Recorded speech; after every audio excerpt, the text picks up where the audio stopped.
Lebanon में Israeli सेना Hezbollah के ऊपर कहर ढा रही है।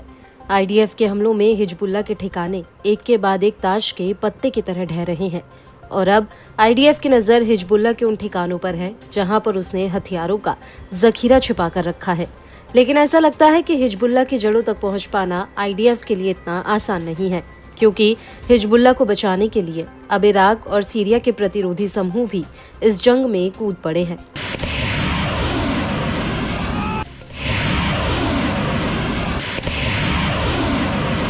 दरअसल इराक के प्रतिरोधी समूह का दावा है कि उसने कब्जे वाले फिलिस्तीन में आईडीएफ के 3 ठिकानों पर ड्रोन हमले किए हैं। प्रतिरोधी समूह के मुताबिक उसने गोलन हाइट्स के साथ साथ इलात में 2 ड्रोन हमले किए और इसके बाद केंद्रीय कब्जे वाले फिलिस्तीन में उसने 1 ड्रोन अटैक किया। इस हमले के साथ साथ इराक से सीरियन गोलन हाइट्स में भी 1 ड्रोन फायर किया गया। इन हमलों से पहले 22 अक्टूबर 2024 को इराकी समूह ने तबारैया में आईडीएफ के एक अहम ठिकाने पर ड्रोन हमला किया। आपको बता दें कि इस अटैक के बाद इराकी प्रतिरोधी समूह ने इस हमले का वीडियो भी रिलीज किया है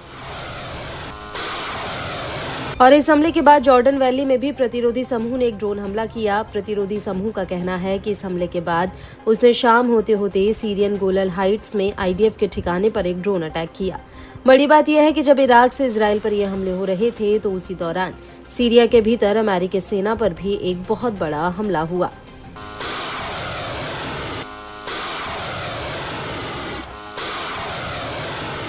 लेबनानी न्यूज एजेंसी अल मयादीन के मुताबिक पूर्वी सीरिया के डी एजोर के कोनको गैस फील्ड में अमेरिकी ठिकानों पर रॉकेट्स का एक जत्था फायर किया गया। अल मयादीन के मुताबिक इनमें कम से कम 4 रॉकेट अपने टारगेट पर जा गिरे। वहीं दूसरी तरफ अमेरिकी सेना के सूत्रों ने भी बड़े धमाकों की पुष्टि की है। सूत्रों के मुताबिक इस हमले में कॉन्को गैस फील्ड बेस के रडार स्टेशन को निशाना बनाया गया और जैसे ही इस हमले की खबर सामने आई उसके तुरंत बाद अमेरिका ने यूफ्रेट्स नदी के पूरब में बसे 7 गांवों में हवाई हमले किए। रिपोर्ट्स के मुताबिक अमेरिकी सेना ने हल्ता, मरात, काशाम गांव और हुवाईजात साकर और हुवाईजात अल मुरैया पर एक एयर स्ट्राइक की। आपको बता दें कि अमेरिका के लिए इराक और सीरिया रणनीतिक लिहाज से काफी अहम है और यही वजह है कि इराक में अमेरिका के करीब 2500 सैनिक और सीरिया में कम से कम 900 सैनिक तैनात हैं।